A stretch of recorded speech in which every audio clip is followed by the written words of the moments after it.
Hey everyone, it's Monday, October the 5th, and there's blue skies and sunshine, and that is just so nice to see for a fall day. I know yesterday was quite rainy and cool, so it's nice to see the sun back out again. Today's topic, we're going to talk about caregiver participation in our Zoom recreation. So we love the Zoom recreation. We love caregivers participating if they choose to do so.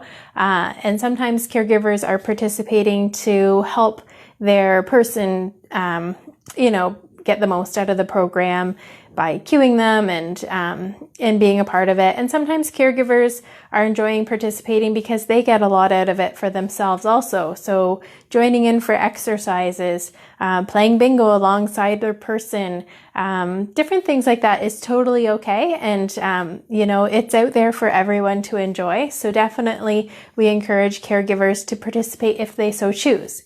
Now, one thing we want to mention is just a little tip that we would like to share.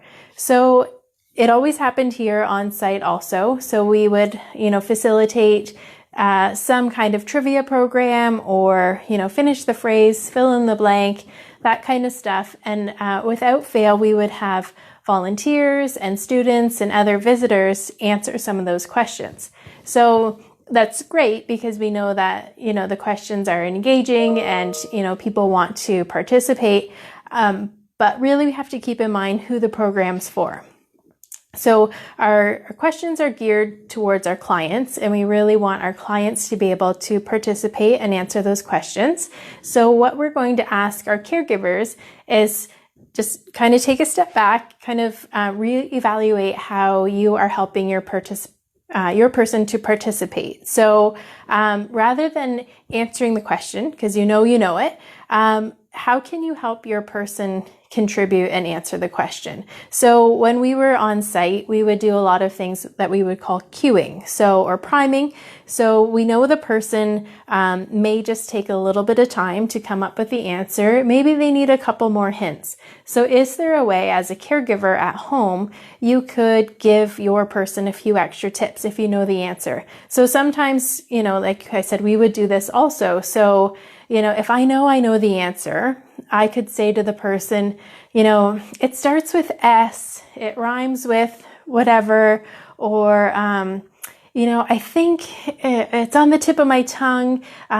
It was the guy who wrote the same song, Walk the Line, and his partner was June Carter. What was his name? So things like that. So really helping to give a few more hints, and there may be something within your conversation that will trigger their ability to respond. So just keep those sort of tips in mind. We definitely don't want to stop our caregivers from participating, and we know that you enjoy it, but just a little tip to help your person participate to their best ability too. We know that if they can participate, then they're feeling good about being able to answer. And if sometimes we're jumping all over the questions, then it may kind of detract from their enjoyment. So that's just our little tip of the day. In last week's newsletter and in our education series, I shared a tip too about the process being more important than the outcome. So go back and read that newsletter, and just, again, it's just thinking about why we're doing the things we're doing, and really being mindful that we need to change our expectations sometimes, and thinking about what's really important. And that's always the process rather than what we end up with after is all said and done. So those are a couple of tips. Now, something else we mentioned last week in the caregiver class was having maybe other family members or friends facilitate some activities through Zoom. So just like we can pull up, we as in our day program staff here, we can pull up activities from our Caregivers Corner website.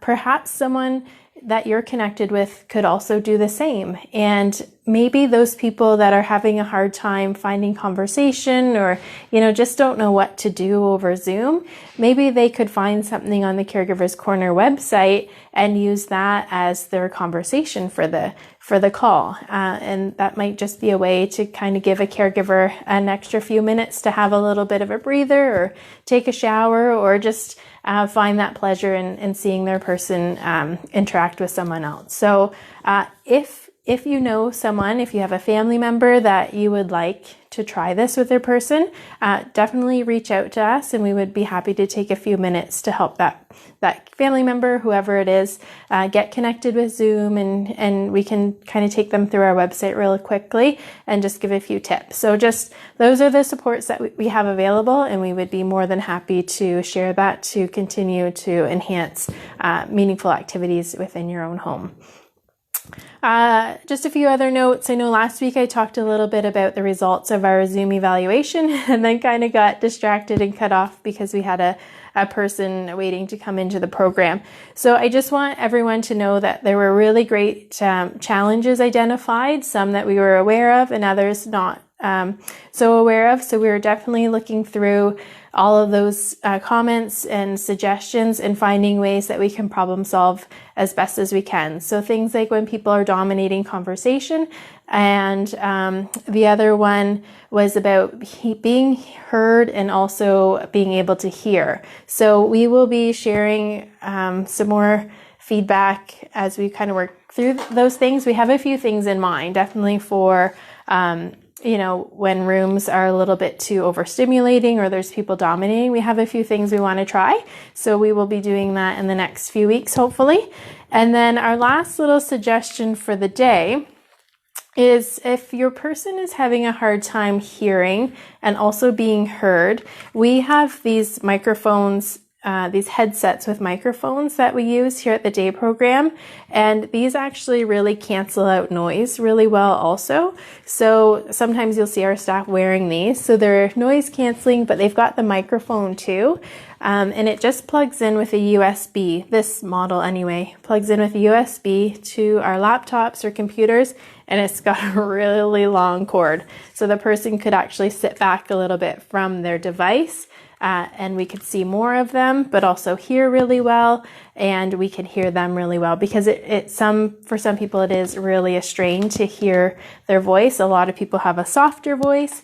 Especially some people with Parkinson's, or maybe they're stroke affected, it can be really challenging for us to hear, and we really want to be able to hear what someone has to contribute. So if you go on Amazon or Best Buy or places like that, you can look for these headphones with a microphone, with microphone, and try them out. So that is one extra tip that we would like to share. And otherwise, we're going to be meeting with Joanne later this week to review our Zoom schedule. We have a bit of a proposal to streamline some of that scheduling a little bit as just another strategy to make Zoom a little bit more effective for everyone. So anyway, lots going on here for a Monday, and we hope everyone's doing well, and we will see you again live on Thursday. Take care.